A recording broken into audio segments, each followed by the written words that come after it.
Hi friends, I am Deepjyoti Roy from Briddhi Edu Hub. So today I will explain what is bridge design pattern. So bridge design pattern explain के पहले मैं recommend करती हूँ please watch the video for adapter design pattern because adapter design pattern समझोगे तो then bridge design pattern समझ जाओगे quickly okay because सुनने के लिए दोनों सेम लगता है ब्रिज जैसा ही एडाप्टर तो ब्रिज जैसा ही है तो ब्रिज डिजाइन पैटर्न अलग से क्यों तो ये वीडियो में मैं ये थोड़ा क्लियरली समझाऊंगा ठीक है so bridge design pattern is also a structural design pattern like adapter design pattern but it separates the abstraction from implementation so so both can evolve independently इसका मतलब क्या है एक सिनेरियो समझते हैं पहले एक काम करते I am going to the paint for just demonstrating it okay let's सोचो हमारा पास एक क्लास है जो है मैसेज क्लास ओके मैसेज ठीक है ये मैसेज कितना क्लासिफिकेशन का है ये मैसेज का बहुत सारा क्लासिफिकेशन का है कैसा क्लासिफिकेशन एक हो सकता है ईमेल मैसेज होगा दूसरा हो सकता है एसएमएस मैसेज हो सकता है राइट तीसरा हो सकता है व्हाट्सएप हो सकता है राइट व्हाट्सएप हो सकता है फॉर एग्जाम्पल सोचो और एक चीज है जो मैसेज का length message body type message body type कैसा हो सकता है मैसेज बॉडी टाइप शॉर्ट भी हो सकता है मैसेज बॉडी टाइप लॉन्ग भी हो सकता है अच्छा सपोज तुमको एक शॉर्ट ईमेल मैसेज जनरेट करना पड़ेगा तो तुम कैसे करोगे सपोज तुमको एक लॉन्ग ईमेल मैसेज जनरेट करना पड़ेगा वो कैसे करोगे सपोज तुमको एक शॉर्ट एसएमएस जनरेट करना पड़ेगा तुम कैसे करोगे और सपोज तुमको एक शॉर्ट व्हाट्सएप जनरेट करना पड़ेगा तुम कैसे करोगे देखो इधर क्या चीज है दो ग्रुप है मतलब दो क्लासिफिकेशन है बट एक क्लासिफिकेशन दूसरा क्लासिफिकेशन के ऊपर डिपेंडेंट है बट नॉट डिपेंडेंट मतलब हम लोग जब ऑब्जेक्ट क्रिएट करेंगे ये क्लासिफिकेशन मतलब ये इसका जो टाइप है इसका जो क्लासिफिकेशन है और इसका जो ग्रुपिंग है दोनों ग्रुप के अंदर एक मिक्स कराएंगे एक एब्स्ट्रक्शन क्रिएट करेंगे right so there is a relation if you see there is a relation which message has which if you see this is actually मैंने इसको एक रिलेशन बोलते हैं कंटेंट्स सो कैसा बॉडी टाइप कंटेंट करता है उसी हिसाब से हम लोग लॉजिक लिखेंगे right now tell me one thing suppose I have to call a send function ठीक है suppose I have to call the send function now send function short के लिए एक लॉजिक होगा लॉन्ग के लिए एक लॉजिक ईमेल के लिए एक लॉजिक एसएमएस के लिए एक लॉजिक व्हाट्सएप के लिए एक लॉजिक मतलब ये परमोटेशन कॉम्बिनेशन करके 1 2 3 ये इधर 2 मतलब 6 टाइप्स होता है 3 into 2 मल्टीप्लाई 6 टाइप्स होगा तो 6 टाइप्स हम लोग ये इधर सेंस करके लिखोगे पूरा कोड पे नहीं लिखेंगे हम लोगों को ऐसा एक कोड चाहिए जो क्या करेगा इसी टाइप का ये जो क्लासिफिकेशन है मतलब ये जो ग्रुपिंग है और ये जो अलग सा एक ग्रुपिंग है ये दोनों ग्रुप के अंदर एक ब्रिज कनेक्ट करेगा जो ब्रिज में ये पूरा डिजाइन ऑब्जेक्ट क्रिएशन हो जाएगा कैसा ब्रिज मैंने एक काम करती हूँ मैंने इधर एक मैसेज ब्रिज क्रिएट करती हूँ जिसका नाम है मैसेज बेस ओ बेस क्या करता है ओ बेस इसका एक इंस्टेंस लेगा तुमको शॉर्ट मैसेज चाहिए और लॉन्ग मैसेज चाहिए उसी हिसाब से एक मैसेज बेस क्रिएट होगा वो मैसेज बेस को इनहेरिट करके ईमेल एसएमएस वो व्हाट्सएप कर लेगा। मैं कोडिंग दिखाती हूँ थोड़ा बार। तो जब हम लोगों को कोई ग्रुप है, बहुत सारा क्लासिफिकेशन ग्रुप है, उसके अंदर एक रिलेशनल मैपिंग क्रिएट होना चाहिए, और रिलेशनल मैपिंग होने के बाद हम लोगों को ऑब्जेक्ट क्रिएट करना होता है। तब ये क्या होता है, वो दोनों क्लासिफिकेशन दोनों ग्रुप के अंदर एक ब्रिज कनेक्ट करते हैं with bridge design pattern. Okay, so कैसे काम करेगा मैं तुमको दिखाती हूँ। First things, it decouples the abstraction. Decouples क्यों? देखो, हमारा जो ये इधर है, ये कोड अलग से चलेगा, ये कोड भी अलग से चलेगा, बट हमारा जो ब्रिज पैटर्न है मैसेज बेस, ये मैसेज बेस इधर एब्स्ट्रक्शन का काम करेगा, और इसको पूरा जो कपलिंग है ये लूज कपलिंग क्रिएट करेगा। Improves extensibility, avoid class explosion. Extensibility improves क्यों? बाद में सोचो, दूसरा नेक्स्ट दिन और एक मैसेज क्लासिफिकेशन आया, say Twitter message, Facebook message, anything message, then automatically हम लोग इधर एक क्लास बनाएंगे, इधर ये क्लासिफिकेशन के अंदर ऐड कर देंगे। That's all, we don't need to change for this, like Facebook का शॉर्ट क्या होगा, फेसबुक का लॉन्ग क्या होगा, उसका लॉजिक लिखना नहीं जरूरत है, क्योंकि शॉर्ट का लॉजिक अलग है, लॉन्ग का लॉजिक अलग है। वो ईमेल के लिए अलग होगा, एसएमएस के लिए अलग होगा, तो वो चाहिए, बट ये इसका जैसा काम करेगा, इसी ग्रुप इसका जैसा काम करेगा, राइट? ये independent to each other, only there is a bridge, that bridge actually try to create the connection between these two group and try to create the object. Okay, let's go to the coding. Coding के लिए पहले पहले component देख लो, कौन सा component है। Abstraction है, एक रिफाइंड एब्स्ट्रक्शन है, एक इम्प्लीमेंटर है, और एक कॉन्क्रीट इम्प्लीमेंटर है। ठीक है, let's go to the coding first, then I can let you understand properly.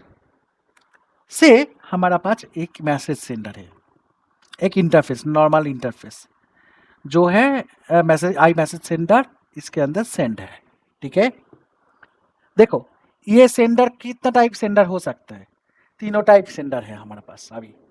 Email sender, देखो मैंने ईमेल सेंड कर दिया, ईमेल एक जस्ट एक कंसोल राइट लाइन लिखा, ईमेल सब्जेक्ट, ये ईमेल, ये सब्जेक्ट, ये बॉडी।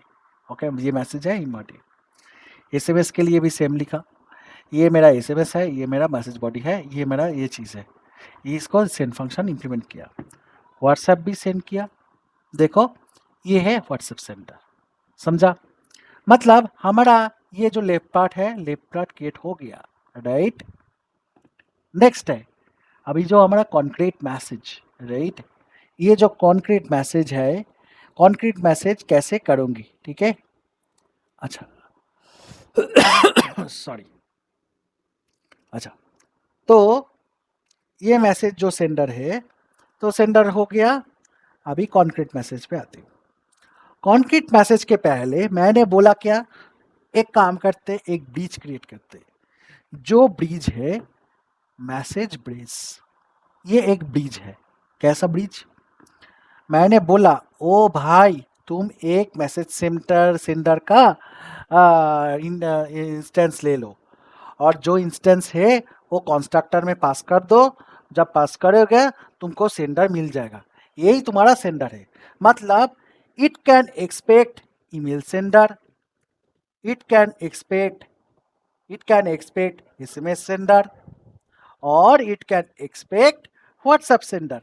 मतलब जो सेंडर है, जो आई मैसेज सेंडर है, वो तुम ले लो, उसी का हिसाब से तुम उसका सेंडर सेट कर लो, फाइन। और एक सेंड मैसेज फंक्शन है, मैं तुमको दिखाती हूँ इसको इम्प्लीमेंट कैसे करते हैं। और मैंने क्या किया, इस ये जो मैसेज बेस्ड क्लास क्रिएट किया, एक एब्स्ट्रैक्ट क्लास क्रिएट किया, मतलब हम लोगों को इसको इनहेरिट कर सकते। So now come to the long message. Long message क्या होगा, मैसेज बेस को इम्प्लीमेंट किया, करने के बाद ओके मैंने इसको कॉल किया, मतलब क्या है, मेरा जो कंस्ट्रक्टर है, कंस्ट्रक्टर तो आई मैसेज सेंडर तो लेगा ही, तो वो बेस का भी कॉल कर लेगा, फाइन। ठीक है, और जो सेंड मैसेज है, सेंड मैसेज के अंदर मैंने लॉन्ग मैसेज डाल दिया, बट शॉर्ट मैसेज के अंदर मैंने एक लिमिट लगा 50 कैरेक्टर्स का ज़्यादा हो गया तो वो एरर दे दो, शॉर्ट मैसेज नहीं है वो नहीं जाएगा। अदरवाइज एक वो जो फंक्शन है वो फंक्शन सेंडर कॉल कर दो। अभी इस पे दो चीज़ देखो, इधर मैंने कॉल किया सेंडर डॉट सेंड, एक है कॉल किया लॉन्ग मैसेज पे, एक है कॉल किया शॉर्ट मैसेज। मतलब लॉन्ग मैसेज ये तीनों टाइप का सेंडर एक्सपेक्ट कर सकते हैं, शॉर्ट मैसेज भी ये तीनों टाइप का सेंडर एक्सपेक्ट कर सकते। क्यों? There is a bridge, this is the bridge message base, this is the bridge, here is the bridge, actually this is the bridge.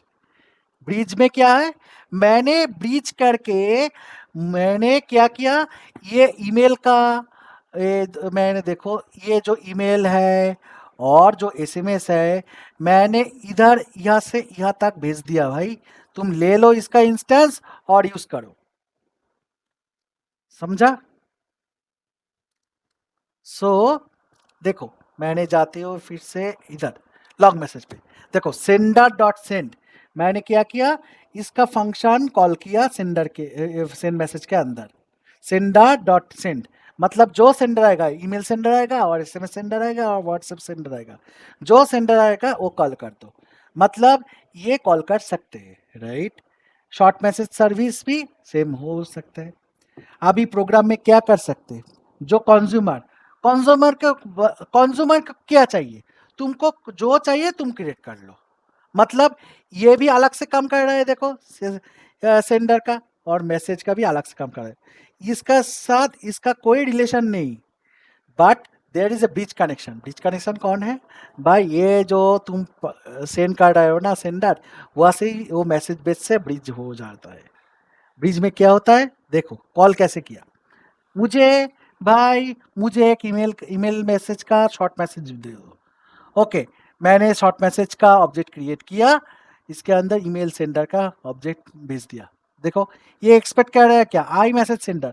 I message sender मतलब क्या, ये तीनों ही आई मैसेज सेंडर, राइट? सो ये तीनों को जो चाहिए मैंने भेज दिया, मुझे ईमेल चाहिए तो मैंने ईमेल भेज दिया, और ये है शॉर्ट ईमेल। सपोज मुझे लॉन्ग एसएमएस चाहिए, लॉन्ग मैसेज के अंदर एसएमएस भेज दिया, okay this is my long message. Okay, suppose मुझे शॉर्ट व्हाट्सएप चाहिए, शॉर्ट मैसेज करना पड़ेगा, और इसके अंदर कौन सा एक्सपेक्ट किया, एक सेंडर एक्सपेक्ट किया, कौन सा मुझे चाहिए, व्हाट्सएप चाहिए, ओके देन व्हाट्सएप का ऑब्जेक्ट क्रिएट करो भेज दो, फाइन भेज दिया। और जो फंक्शन है उसका जस्ट सेंड मैसेज कॉल किया, देखो एक फंक्शन कॉल किया, मतलब एक ब्रिज जैसा काम कर रहा है ये चीज, ये मैसेज बेस, राइट? सो एडाप्टर अलग है, एडाप्टर है क्या, जब एडाप्टर डिजाइन पैटर्न क्या था, जब इनकॉम्पिटेबल कोई लॉजिक था, कोई फंक्शन था, उसको कॉम्पेटेबल बनाने के लिए कंस्ट्रक्टर में कोई मतलब जो इनकॉम्पेटेबल है उसका इंस्टेंस पास करना होता है, उसका इंस्टेंस पास करके हमारा पास एडाप्टर डिजाइन पैटर्न है, उसी पैटर्न देके हम लोग उसको कॉम्पेटेबल इनकॉम्पेटेबल का कॉम्पेटेबल में कन्वर्ट करते। बट ब्रिज डिजाइन पैटर्न वो अलग चीज है। ब्रिज डिजाइन पैटर्न क्या होगा, वो एब्स्ट्रक्शन में काम करते हैं। एब्स्ट्रक्शन में मतलब जब बहुत सारा क्लासिफिकेशन का बहुत सारा ग्रुप ऑफ क्लासिफिकेशन क्लास है, ये एक group of classes, similar type classes, और सेंडर ये और ये एक दूसरा टाइप क्लासेस, ये दोनों को मिलाने के लिए एक एब्स्ट्रक्शन है, जो एब्स्ट्रक्शन ब्रिज डिजाइन पैटर्न से हो जाता है। Bridge design pattern can achieve the abstraction without changing the code in between these two groups. Okay, so let's jump to the code PPT. When abstraction and implementation vary independently, right? Implementation क्या होगा मुझे पता नहीं, but abstraction जो होगा मैं आपको दिखाती हूँ। जो इम्प्लीमेंटेशन है इधर कौन सा है, ये है इम्प्लीमेंटेशन। जो क्लाइंट है वो जो चाहिए भाई वो इम्प्लीमेंट कर सकते, उसको शॉर्ट मैसेज में वो एसएमएस चाहिए वो इम्प्लीमेंट कर सकते। मतलब इम्प्लीमेंटेशन जो भी हो सकता है वो क्लाइंट के साइड में है, राइट। बट उसके लिए हम लोगों को जो एब्स्ट्रक्शन है वो एब्स्ट्रक्शन क्रिएट करना पड़ेगा। कैसे क्रिएट करेंगे? ब्रिज डिजाइन पैटर्न से। And when inheritance is become very complex and when the flexibility is required, in that case we can use adapter bridge design pattern. Okay, and several use cases there, like when there is a device or device remote control system or any UI rendering or any platform independent applications is there, you can use for that. Okay, so many use cases are there for the bridge design pattern. Just I will explain you how to understand it. Just make sure you can understand this bridge design pattern, then you can please google it and you can learn a lot of this design pattern. Okay. Okay, this is the end of the video. Thank you very much. Thank you for watching this video. Please like, share and subscribe my channel. Thank you.